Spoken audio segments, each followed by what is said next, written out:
একটা মানুষের জীবনে তিনটা অধ্যায় থাকে।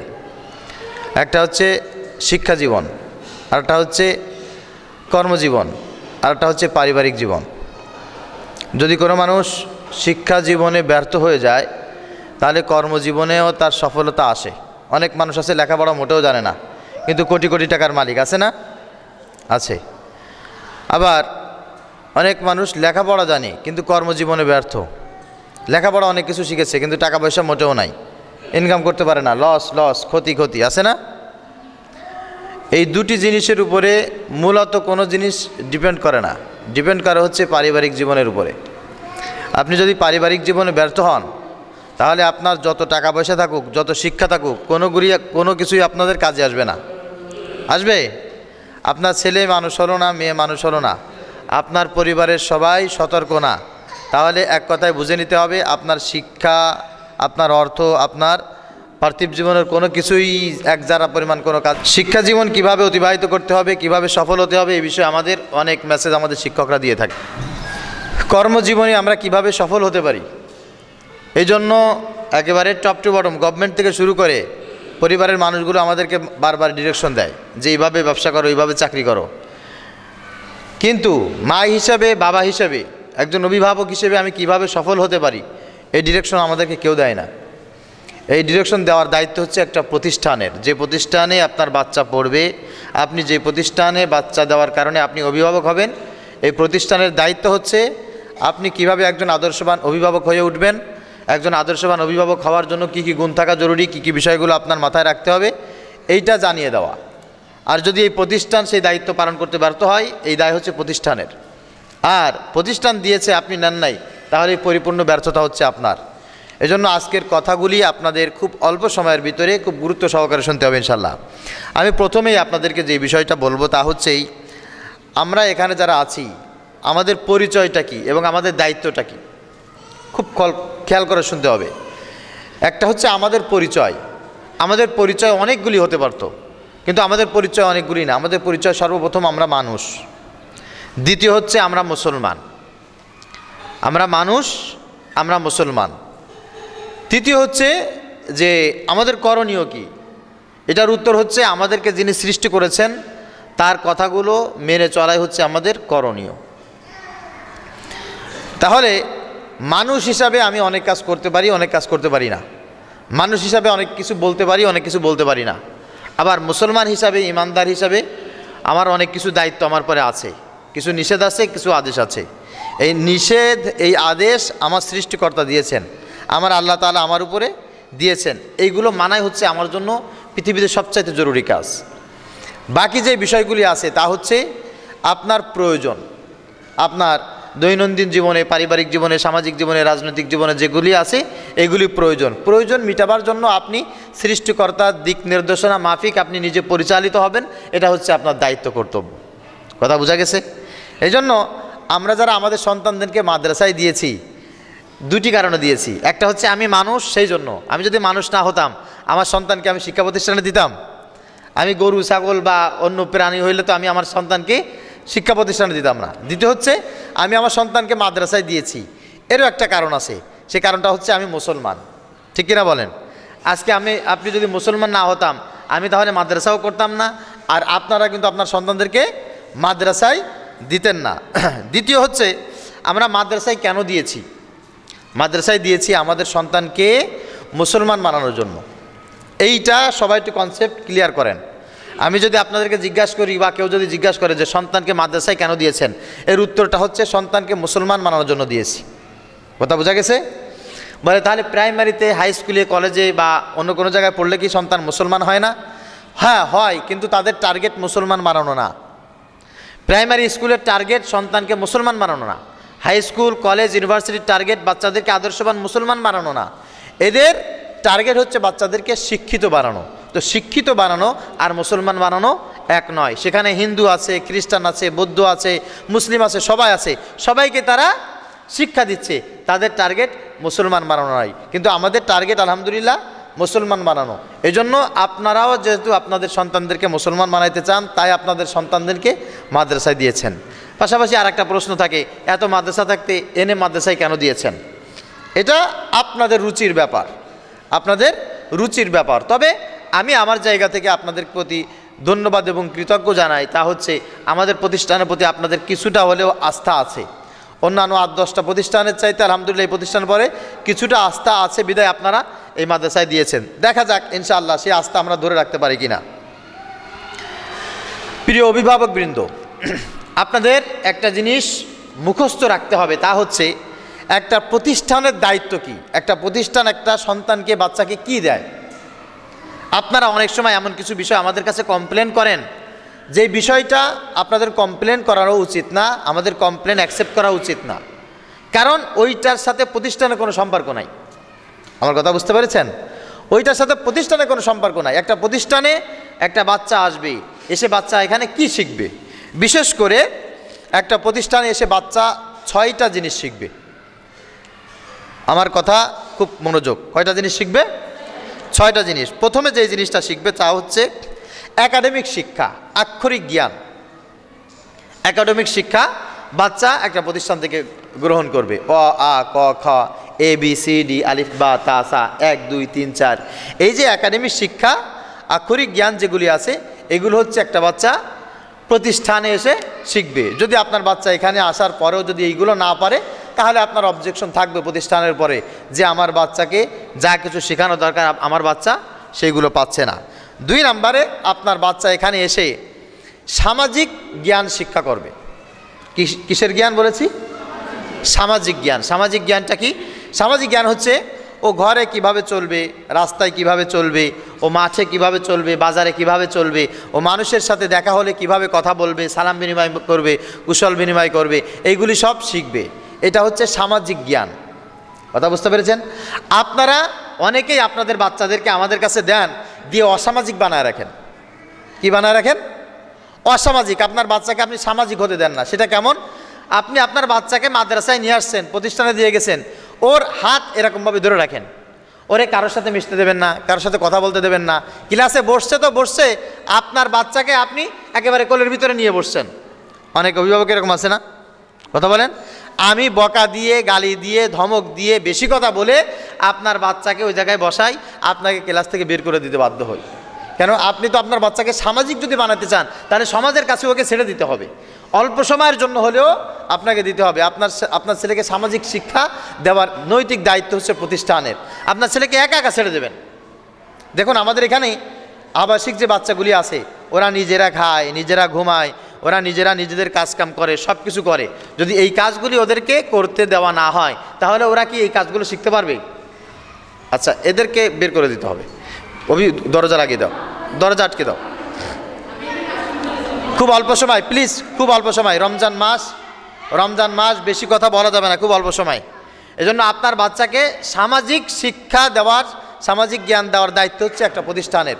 একটা প্রতিষ্ঠানে পড়ার পরে একটা বাচ্চা কাউকে সালাম দেবে না, কারোর সাথে মত বিনিময় করতে পারবে না, বাজার ঘাটে গিয়ে বিয়াদবি করবে, উদ্ভট আচরণ করবে, তাহলে এই প্রতিষ্ঠান থেকে সেই ব্যক্তি সামাজিক জ্ঞান পায় নাই।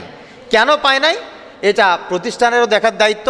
ইভেন আপনারা যারা আছেন আপনারাও বিষয়টা দেখবেন ইনশাল্লাহ। এই জন্য আমরা সামাজিক শিক্ষা দেওয়ার জন্য আলহামদুলিল্লাহ প্রতিদিন তো আমাদের তারবিয়াত ক্লাস আছে।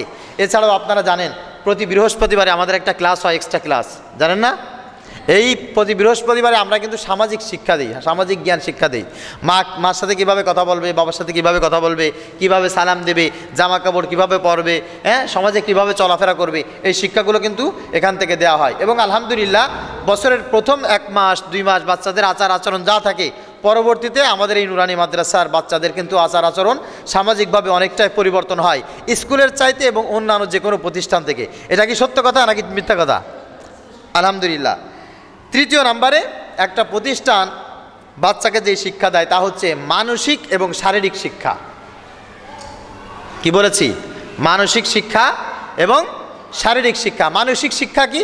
মানসিক শিক্ষা হচ্ছে ওকে আনকনশাসনেস থেকে বের করে আনা, অসতর্কতা যেটা আছে সেটা থেকে বের করে এনে ওকে সতর্ক করা, কোনটা ভালো আর কোনটা মন্দ এটা ওকে বুঝতে দেওয়া। কাউকে গালি দেওয়া ভালো না খারাপ? কথা বলেন। আমরা এখানে কথা বলতেছি, বাচ্চারা দৌড়াদৌড়ি করবে, এটা ভালো না খারাপ? এই জিনিসটা ওকে শেখানো।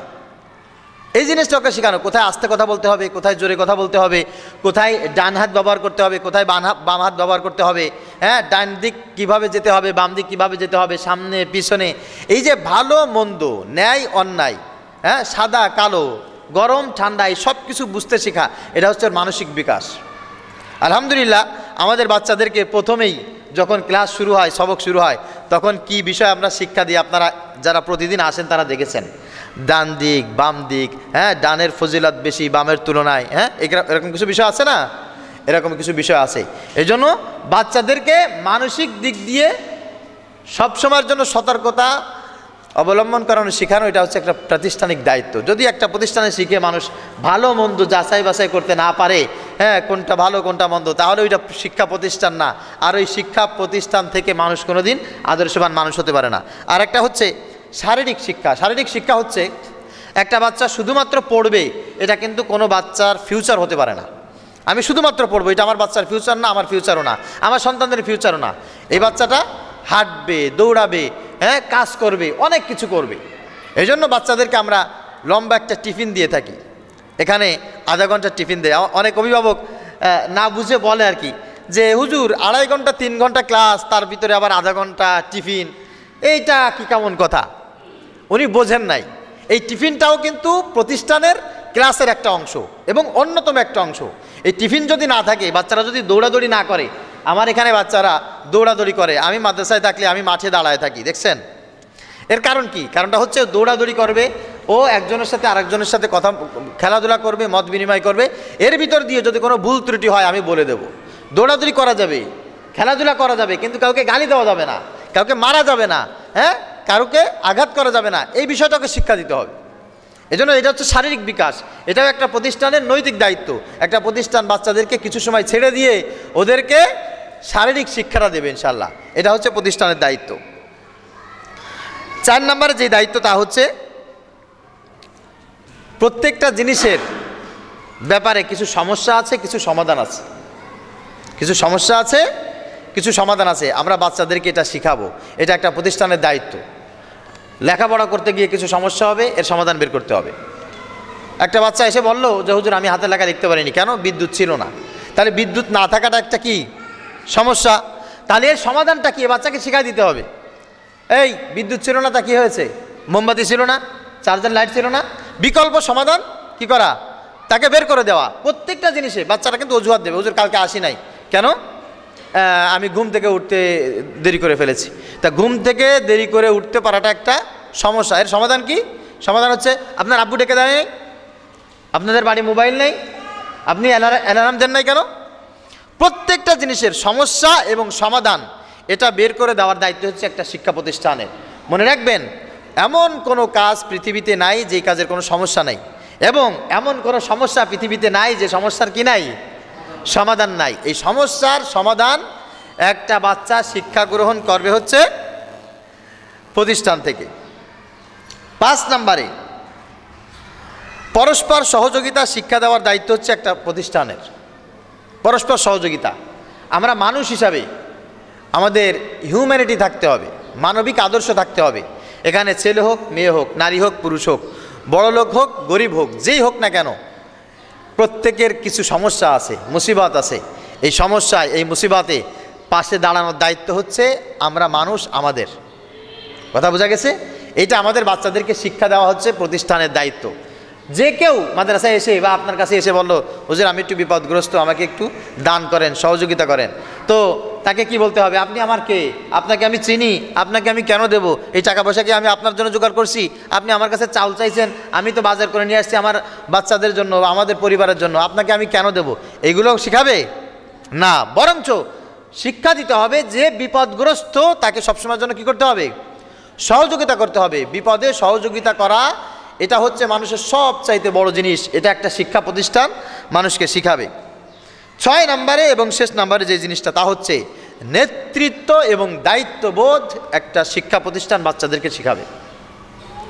প্রত্যেকটা মানুষের কিছু না কিছু দায়িত্ব আছে, এই দায়িত্ব জায়গা থেকে সে প্রত্যেকটা মানুষকে নেতৃত্ব দেবে, শাসিত হবে না, শাসন করবে, সবাইকে শিখাবে, আগামী দিন পরিচালনা করবে, সব কিছু আগামী দিনের ভবিষ্যৎকে এরা গড়বে। এটা একটা প্রতিষ্ঠান বাচ্চাদেরকে শিক্ষা দেয়।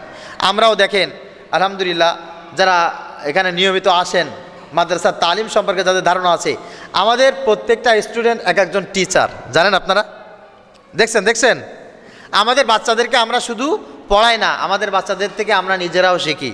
পড়ানো প্রায় প্রত্যেকটা ক্লাসে দেখবেন বাচ্চাদেরকে একজন দুজনকে ডেকে এনে এক নম্বর হাদিস পড়ানো হয়ে গেছে, এবার তুমি সামনে চলে আসো, তুমি পড়াও। অ পড়ানো হয়ে গেছে, এবার তুমি আসো, তুমি এবার অ লিখো, অ পড়াও। দেখছেন আপনারা? এটা একটা বাচ্চাকে মানে পরিচালনা করা শিখাইতে হবে। এই জায়গাতে আমরা অনেকে ব্যর্থ হই। আমরা নিজেরা খুব ভালো অ্যাডভাইস দিই, নিজেরা আলহামদুলিল্লাহ সুন্দরভাবে চলি, নিজেরা খুব নামাজ পড়ি, খুব রোজা রাখি, খুব তাসবিহ তাহলিল করি, দিনের পথে খুব চলি, সামাজিক নিয়মকানুন খুব মানি, কিন্তু আমরা কাউকে পরিচালনা করতে পারি না। আছে না এরকম? তো একটা মানুষকে পরিচালক বানানো, নেতৃত্ব তাকে দেওয়ার মতো অ্যাবিলিটি তৈরি করা, এটা হচ্ছে একটা শিক্ষা প্রতিষ্ঠানের কাজ। আমি এই যে 6টি শিক্ষা প্রতিষ্ঠানের যে দায়িত্ব, এটা আমি আপনাদেরকে বলেছি। দেখবেন অনেক প্রতিষ্ঠান আছে, অভিভাবকরা এসে এমন কিছু অবজেকশন তাদের কাছে দেয়, আমাদের কাছে এসে দেয়, যেটা আসলে আমাদের সাথে সম্পর্ক নাই। তা আমাদের যে দায়িত্ব আছে, এই দায়িত্বের ভিতর দিয়ে যেটা পড়ে, এই দায়িত্ব পালন করার জন্য আপনি আমাদেরকে অ্যাডভাইস করবেন, আমরাও ইনশাআল্লাহ সেইগুলো পালন করার চেষ্টা করব। প্রিয় হাজরিন, আমাদের আলোচনার 3টি অধ্যায় শেষ হয়ে গেছে, এবার শেষ অধ্যায়ে আমরা চলে আসছি। তা হচ্ছে আমরা এখানে যারা আছি প্রত্যেকে অভিভাবক, তাহলে আমাদের বাচ্চাদের ভবিষ্যতে উন্নয়নের জন্য আমাদের করণীয় কিছু কাজ আছে, যেই কাজগুলো এখন যারা শুনবো, যদি আমরা কেউ না করে থাকি, এই বিষয়ে না জেনে থাকি, ইনশাআল্লাহ এখন থেকে আমরা নিয়াত করব পরিপূর্ণভাবে সেটা পালন করার, ইনশাআল্লাহ। আল্লাহ তাআলা তৌফিক দান করেন, সকলে বলি আল্লাহুম্মা আমিন। প্রথমেই যা আপনাকে মানতে হবে অভিভাবক হিসেবে, সেটা হচ্ছে বাচ্চাদেরকে নসিহাত করবেন না, বাচ্চাদেরকে সবসময়ের জন্য অনুকরণ শিক্ষা দিবেন। বাচ্চারা নসিহাত পছন্দ করে না। খেয়াল করেন, পৃথিবীতে কোনো বাচ্চা যেটা তিফিল 10 বছরের নিচে, আমাদের এখানে যেই সাইজের বাচ্চারা আছে, এরা কেউ নসিহাত পছন্দ করে না। এটা খাও, এখন ঘুমাও, এখন হাঁটতে যাও, এখন খেলাধুলা করো না, এখন দৌড়াইও না, এখন এই করো, এখন ওই করো, এই যে বারবার আপনি তাকে নসিহাত করতেছেন, আদেশ করতেছেন। কোনো বাচ্চা আদেশ পছন্দ করে না, বাচ্চাদের স্বভাবের ভিতরে নাই, এটা আদেশ পছন্দ করে না বাচ্চারা। আর আপনি এই কাজটা বেশি করেন, এই কাজটা আজকে থেকে ছেড়ে দিবেন। তাহলে বাচ্চাদেরকে কি করবেন? বাচ্চাদেরকে আপনি অনুকরণ শিক্ষা দিবেন। কি শিক্ষা দেবেন বলেন? সবাই বলেন অনুকরণ কি? আপনি বাচ্চাকে যদি আজকে থেকে বলেন, আমি আমার ছেলেকে বললাম, এই মোহাম্মদ নামাজ পড়ো, ও নামাজ পড়বে? কথা বলেন, নামাজ পড়বে না। আমি যদি জায়নামাজ নিয়ে পাশে দাঁড়িয়ে যাই, ওকে বলাও লাগবে না, ও দেখবেন এসে আমার পাশে দাঁড়ায় আল্লাহু আকবার বলে দাঁড়িয়ে যাবে। এটা হচ্ছে অনুকরণের মাধ্যমে শিক্ষা দেওয়া। কথা বুঝতে পেরেছেন? আপনি ওকে শিখালেন, এই মোবাইল ধরবা না, ও জীবনে শুনবে? কথা বলেন না, জীবনে শুনবে না। আপনি মোবাইল ধরবেন না, ও ধরবে না। আপনি সন্ধ্যা হয়ে গেছে বা আপনি অসময় আপনি বাইরে রয়েছেন, এই যাও ঘরে যাও, আপনি বাইরে বসে কথা বলতেছেন, আড্ডা দিচ্ছেন, এই যাও ঘরে যাও, ও ঘরে যাবে? কোনো দিন যাবে না। বাচ্চারা মনে রাখবেন, নসিহাত কেউ পছন্দ করে না, বাচ্চারা সবসময়ের জন্য অনুকরণ করে। কি করে বলেন? এজন্য আপনি মা হিসাবে, অভিভাবক হিসেবে আপনি আপনার বাচ্চার জন্য সবচাইতে অনুকরণীয় ব্যক্তি হবেন। মনে থাকবেন ইনশাআল্লাহ। আপনি মূর্খ হন, আপনি অশিক্ষিত হন, আপনি দেখতে কালো হন, আপনি গরিব হন, নো প্রবলেম, এইটা কোনো সমস্যা না। সমস্যা হচ্ছে আপনি ভালো হয়ে যান। আপনি যদি নামাজি হন, আপনার সন্তান নামাজি হবে। আপনি যদি বিড়ি খান, তাহলে তো আপনার সন্তান অটোমেটিক দেখবেন ওই বিড়ি নিয়ে মুখে দেবে। ওরে বলাও লাগবে না যে এইটার ফায়দা কায়দা মুরাকাবা মুশাহাদা কি, এটা বলা লাগবে? কিচ্ছু বলা লাগবে না। আর আপনার হাতে যদি তসবি থাকে, ওই বাচ্চাও কি করবে বলেন? ওই তসবি নিয়ে এইভাবে এরকম করতে থাকবে।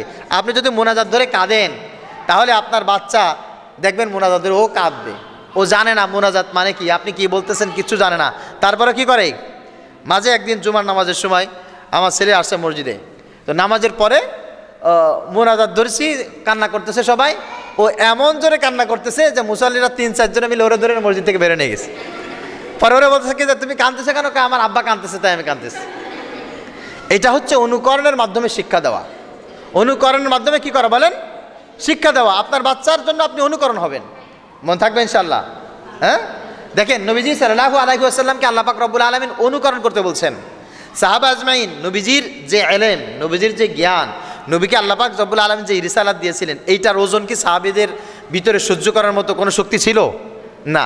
নবীজি যেভাবে হাঁটছেন সাহাবীরা সেভাবে হাঁটছেন, নবীজি যেভাবে হেসেছেন সাহাবীরা সেইভাবে হাসছেন, নবীজি যেভাবে খেয়েছেন সাহাবীরা সেইভাবে খাইছেন। কেন? নবীকে দেখে দেখে তারা শিখছে। ঠিক তদ্রূপ একজন মা একজন বাবা, তাকে দেখে সন্তান শিখবে। এটা আপনাকে সব সময় মাথায় রাখতে হবে। আপনি বিড়ি খাবেন, আপনি নামাজ পড়বেন না, হ্যাঁ, আপনি মিথ্যা কথা বলবেন, আপনি মোবাইলে গান সিনেমা দেখতেই থাকবেন, আর আপনার সন্তানকে বলবেন বাবা নামাজ পড়ো, মোবাইলে গান সিনেমা দেখবে না। কত সুন্দর সুন্দর নসিহত করবেন, আপনার বাচ্চা জীবনে শুনবে? আর যে শুনবে না তখন দেবেন ঘাড়ের পরে একটা, অমুকের বাচ্চা বলছিলাম না তোরা এইগুলো করিস না। এগুলো হচ্ছে অসভ্য বোকা মা বাবার কাজ। মনে থাকবে ইনশাল্লাহ? মনে থাকবে? আল্লাহ তাআলা আমাদেরকে বুঝার তৌফিক দান করুক, আমাদের অভিভাবক হিসেবে প্রথম। দ্বিতীয় নম্বরে আপনার বাচ্চার সাথে তো কথা বলতে হবে। বাচ্চার সাথে কথা বলবেন না আপনি কখনো কোনো অবস্থায়। যে বাচ্চাগুলি 10 বছরের কম, এদের সামনে নেগেটিভ বিষয়গুলো বলবেন না, সবসময়ের জন্য পজিটিভ বলবেন। কি বলবেন? পজিটিভ বলবেন। এই বাইরে যাও না, মাইর দেবো, এরকম না, এরকম না। আব্বু বাইরে যেতে হয় না, বাইরে গেলে হ্যাঁ এটা ভালো না, আপনি ভিতরে থাকেন, ভিতরে থাকাটা ভালো। ভিতরে থাকলে সবাই ভালো বলবে। কি বলবে? সবাই ভালো বলবে। এই ভাত খা, একটা দিলাম কিন্তু, এরকম বলবেন না। আপনি বলবেন যে আব্বু ভাত খান, আম্মু ভাত খান। ভাত খাইলে শক্তি হয়, ভাত খাইলে মেধা বাড়ে, ভাত খাইলে পড়ালেখায় ফার্স্ট হওয়া যায়, ভাত খাইলে সবাই সাহসী বলে, বীর বলে, সবাই শক্তিশালী বলে। আপনি পজিটিভ দিকগুলো বলবেন, ঠিক আছে? এই জামা পর কিন্তু, না করলে দিছি কিন্তু একটা, না না এরকম না। আব্বু খালি গায়ে থাকতে হয় না, জামা পরলে সবাই খুব ভালো বলে। আপনি যখন বাইরে জামা পরে যাবেন দেখবেন সবাই খুব ভালো বলবে, সবাই আপনাকে থ্যাংক ইউ জানাবে, ওয়েলকাম জানাবে। সবসময় জন্য পজিটিভ দিকগুলো তার সামনে বারবার বলবেন। মনে থাকবেন ইনশাল্লাহ? কখনো কোনো অবস্থায় নেগেটিভ দিকগুলো তাদেরকে বলবেন না। আপনি নেগেটিভ বললেই যে ও মেনে নিবে এই সেন্স কিন্তু ওর এখনও তৈরি হয় নাই। আমার কথা বুঝতে পেরেছেন আপনারা? এজন্য অভিভাবক হিসাবে আপনার উত্তম একটি কাজ হচ্ছে খুব গুরুত্বপূর্ণ, তা হচ্ছে সবসময়ের জন্য পজিটিভ বিষয়গুলো আপনার ওর সামনে বর্ণনা করা। 3 নম্বরে বাচ্চার কল্যাণ কামনা করা। সবসময়ের জন্য কল্যাণ কামনা করবেন। আপনার ছেলে যদি অন্ধ হয়, বোবাও হয়, আপনার ছেলে যদি খোড়াও হয়, হাত নাও থাকে, একেবারে মাথার ভিতরে যদি কোনো কিছু নাও থাকে, তারপরেও আপনার ছেলের সামনে আপনি বলবেন যে বাবা আপনি তো অনেক ভালো, আপনি তো অনেক অ্যাবিলিটি আছে, আপনি তো অনেক কিছু বোঝেন। কত বাচ্চা আছে দেখেন দুনিয়ায় কত খারাপ, কিন্তু আল্লাহ তাআলা তার সাথে আপনাকে ভালো বানাইছে। আপনি ভবিষ্যতে অনেক কিছু হতে পারবেন, আপনি বড় বড় আলেম হতে পারবেন, বড় একজন বুজুর্গ হতে পারবেন, আপনি বড় এমপি মন্ত্রী মিনিস্টার হতে পারবেন, সরকারি বড় অফিসার হতে পারবেন, আপনি ইওনো টিওনো ডিসি এসপি হতে পারবেন। সবসময়ের জন্য তাকে কি করবেন? কল্যাণ কামনা করবেন, ভালো ভালো কথা বলবেন। মনে থাকবে ইনশাল্লাহ? আর আপনি যদি তাকে বলেন অমুকের বাচ্চা আমার কথা শুনি না, তোরে যেন কালে খায়, তোরে যেন কালে খায়, এরকম কিছু মা বাবা আছে না? দেব একটা অসভ্য কোথাকার, অজাত কুজাত, তোর এই বংশের কেউ মানুষ হয় কোনো দিন? হ্যাঁ এই বংশের দেখছি না সব অমানুষ, আমি এসে দেখতেছি না। এই যে অকল্যাণ কামনা করলেন বাচ্চার, এইটার ইফেক্ট সারা জীবন থেকে যাবে। কোনোদিন আপনার বাচ্চা আপনার এই অকল্যাণ থেকে বের হতে পারবে না। এই জন্য আপনার বাচ্চা যেই হোক না কেন, যত বড় খারাপ হোক না কেন, সবসময় আপনার বাচ্চার কি করবেন? কল্যাণ কামনা করবেন। আবু আপনি অনেক ভালো, আপনার বংশটা অনেক ভালো, আপনার বাবা অনেক ভালো, আপনার দাদা অনেক ভালো ছিল, আপনার এলাকার মানুষগুলো অনেক ভালো, আপনি যে এলাকায় বসবাস করেন এই এলাকার মানুষগুলো অনেক ভালো, এলাকায় অনেক শিক্ষিত মানুষ আছে। সব কল্যাণ দিক ওর সামনে তুলে ধরবেন। মনে থাকবে ইনশাল্লাহ? মনে থাকবে? দ্বিতীয় নাম্বার হচ্ছে ওর কল্যাণের সাথে যারা সম্পৃক্ত তাদের কল্যাণ কামনা করা। আপনার বাচ্চার কল্যাণের সাথে কে কে সম্পৃক্ত? আপনার এই মাদ্রাসা কেন্দ্রিক বলি, আপনার মাদ্রাসার ড্রাইভার ওর কল্যাণের সাথে সম্পৃক্ত, মাদ্রাসার টিচার ওর কল্যাণের সাথে সম্পৃক্ত, আপনার বাসায় যে কাজের বউ আছে আপনার বাচ্চার সেবা করে সে ওর কল্যাণের সাথে সম্পৃক্ত। ওর কল্যাণের সাথে যার সম্পৃক্ততা আছে তার কল্যাণ কামনা করতে হবে। মনে রাখবেন, শিক্ষকের অকল্যাণ কামনা করে ছাত্রের কল্যাণ কামনা করবেন, আপনার সাথে বোকা কেউ নাই। আপনি ড্রাইভারের অকল্যাণ কামনা করে যাত্রী হিসাবে খুব সুন্দরভাবে আপনি চলাফেরা করবেন, আপনার সাথে বোকা আর কেউ নেই। আপনি যদি পিছনে বসে মনে মনে করেন শালা ড্রাইভার ঠিকমতো গাড়ি চালায় না, ও যদি মরতো, আপনি যদি এরকম বসে মনে করে ড্রাইভারের অকল্যাণ কামনা করেন তাহলে আপনি বাঁচবেন। আপনি শিক্ষক মনে করেন একটা শিক্ষক একটু বদমেজাজি, আপনিও যেখানে প্রাইমারিতে পড়েছেন আপনার শিক্ষক সবগুলো একরকম ছিল ভাই? ছিল না। একটা প্রতিষ্ঠানের সব শিক্ষক কিন্তু এক মাপের হয় না, এটা গড গিফটেড। হাতের 5টা আঙ্গুল কি নয়, পৃথিবীর কোনোদিন কারোর 5 আঙ্গুল সমান না। একটা প্রতিষ্ঠানের সব শিক্ষক আপনার মন মতো হবে না। একটা দুইটার মন মেজাজ যদি একটু কড়াও হয়, তারপরে আপনি যদি করেন সালার ওই শিক্ষকটার একটা কিছু হয়ে যায়, তো আপনি একটু অকল্যাণ কামনা করলেন, তো আপনি শিক্ষকের অকল্যাণ কামনা করেন নাই, আপনি আপনার সন্তানের অকল্যাণ কামনা করেছেন। গাড়ির পিছনের সিটে বসে ড্রাইভারের অকল্যাণ কামনা করলে যেমন আপনার কল্যাণের কোনো সম্ভাবনা নাই, ঠিক তদ্রূপ শিক্ষকের অকল্যাণ কামনা করে কোনো দিন কোনো অভিভাবকের কোনো সন্তানের কল্যাণ হতে পারে না। মনে থাকবে ইনশাল্লাহ। আল্লাহ তাআলা আমাদেরকে তৌফিক দান করুক। আপনি মনে করেন না যে এই প্রতিষ্ঠানের জন্য বলতেছি, এই শিক্ষা প্রতিষ্ঠানের জন্য। এটা আপনার বাচ্চা যতদিন বেঁচে থাকবে, যতদিন যেখানে পড়াশোনা করবে, যাদের সাথে ওর কল্যাণের সাথে সম্পৃক্ততা থাকবে, সব সময়ের জন্য ইনশাআল্লাহ এটা মাথায় রাখবেন। আল্লাহ তাআলা তৌফিক দান করুক, সকলে বলি আমিন। 4 নম্বরে আপনার সন্তানের চাহিদা পূরণ করতে হবে। কি করতে হবে? কথা বলেন। চাহিদা পূরণ করতে হবে। আমরা অনেকে আছি খুব ভালো, কিন্তু সন্তান 10টা টাকা চাইলে আর বাবার চোখের দিক তাকানো যায় না, আছে না নাই? বাচ্চাদের কাছে বেতন চাইলে সেই সময় এমন এমন ফিডব্যাক আসে যে ফিডব্যাক শোনার জন্য মনে হয় যে পৃথিবীতে সবচেয়ে খারাপ কাজটা আমি করছি। কেন? বাচ্চাকে পড়ায় ওর কাছে বেতন চাইছি না। আপনার বাচ্চার যে সমস্ত চাহিদা আছে এগুলো পূরণ করতে হবে। আপনি আচ্ছা, আপনার বাচ্চা কি বোঝে যে আপনি রিক্সাওয়ালা না, আপনি চাকরিজীবী না, আপনি ব্যবসায়ী না, আপনি রাজনীতিবিদ, আপনি ডাক্তার না ইঞ্জিনিয়ার? আপনার বাচ্চা কি এটা বোঝে? আমার বাচ্চা কি বোঝে আমার বাবা হুজুর? কথা বলেন। বোঝে না তো। আমি আসছি আজকের আমার কাছে, আব্বা তুমি ঢাকায় চলে গেছিলা, তুমি কিন্তু আর যাবা না। ও কি বোঝে যে ওর বাপ হুজুর? বোঝে না। পৃথিবীতে কোনো সন্তান বোঝে না তার বাবার স্ট্যাটাস কোনটা। শুধু একটা জিনিস বোঝে, my father is my paradise my life. আমার বাবা হচ্ছে আমার বিশাল একটা কি রাজপ্রাসাদ, আমি রাজপ্রাসাদের, আমি হচ্ছে রাজা। আমার বাবা পৃথিবী যা চায় তাই হয়, আমার মা যা বলে পৃথিবী সেই মাফিক চলে। পৃথিবীতে প্রত্যেকটা সন্তান এইটাই কামনা করে। এই জন্য আপনি আপনার সন্তানকে এইটা বোঝাবেন না, এই নাই ওই নাই তা নাই, এখন না পরে, এই সমস্ত দরকার নাই। আপনার সন্তানের যেটা লাগবে সেটা দিবেন। চক লাগবে দিবেন, সিলেট লাগবে দিবেন, বই লাগবে দিবেন। বই ছিঁড়ে ফেলবে আর এক সেট কিনে দেবেন, খাতা ছিঁড়ে ফেলবে আর এক সেট কিনে দেবেন। বাচ্চাদের কাজই তো এই বই ছিঁড়লি কেন, খাতা ছিঁড়লি কেন, পয়সা লাগে না, ডেলি ডেলি কিনতে পারবো নাই, হ্যাঁ আমার জমিদার পাইছিস নাকি? এই সমস্ত কিন্তু বাচ্চাদের সাথে আপনি কখনো বলবেন না। মনে থাকবে, ও চাহিদা পূরণ করবেন। আর ওর সম্মান বজায় রাখতে হবে। ছোট বাচ্চাদের কিন্তু সম্মান মারাত্মক। এখানে অনেক যারা আছে আমাদের লজ্জাহীনতা অনেকেরই আছে, লজ্জাই নাই, কিন্তু ছোট বাচ্চাদের কিন্তু অনেক সম্মান, অনেক লজ্জা ওদের। ছোট বাচ্চাদেরকে একবার অপমান করার পর ওর মাও যদি অপমান করে, দেখবেন পরবর্তীতে ওর মার কোলে আর যাবে না। যে ভালোবাসবে, পাশের বাড়ির একটা লোক ভালোবাসবে, তার কোলে যাবে, কিন্তু মা অপমান করেছে, মা বেশি কথা বলেছে, এজন্য মার কোলে আর যাবে না, বাবার কোলে আর যাবে না। এজন্য আপনার বাচ্চার সম্মান রাখতে হবে। আপনার বাচ্চার অসম্মান হয় এমন কোনো কাজ করা যাবে না। মাদ্রাসা থেকে বলছে আইডি কার্ড নিতে হবে, মাদ্রাসা থেকে বলছে বেতন দিতে হবে, পরীক্ষার ফি দিতে হবে, বললে আপনি সাথে সাথে তৈরি থাকবেন। আপনি কি করবেন? মানুষ এত বোকা হয় যে সন্তানের জন্য ডিপোজিট করে। মানে আমি আমার ওই সমস্ত অভিভাবকদেরকে বলছি, সন্তানের জন্য কি করে? মাসে 1000, 2000, 5000, 1 লাখ, 2 লাখ, 5 লাখ টাকা ডিপোজিট করে সন্তানের জন্য। কেন? সন্তানের ভবিষ্যৎ। ওইদিকে সন্তান যার কাছে পড়ে তার বেতন ঠিকমতো দেয় না। সন্তান যে উপকরণগুলো ব্যবহার করবে তার কোনো খোঁজ খবর নাই। ও ব্যাংকে টাকা জমাচ্ছে, ও ডিপোজিট করতেছে। এর চাইতে বোকা আহম্মক আর কেউ আছে বলেন? কেউ নাই। এর চাইতে বড় বোকা আর কেউ নাই। আপনার সন্তানের জন্য সবচাইতে বড় ডিপোজিট হচ্ছে আপনার সন্তানের যেটা দেওয়া দরকার এটা সাথে সাথে ওকে পৌঁছে দেবেন। বরঞ্চ কথা বলার আগেই দেবেন, কথা বলার আগেই দেবেন। শিক্ষা প্রতিষ্ঠান, ব্যবসা প্রতিষ্ঠান পার্থক্য আছে না? আছে।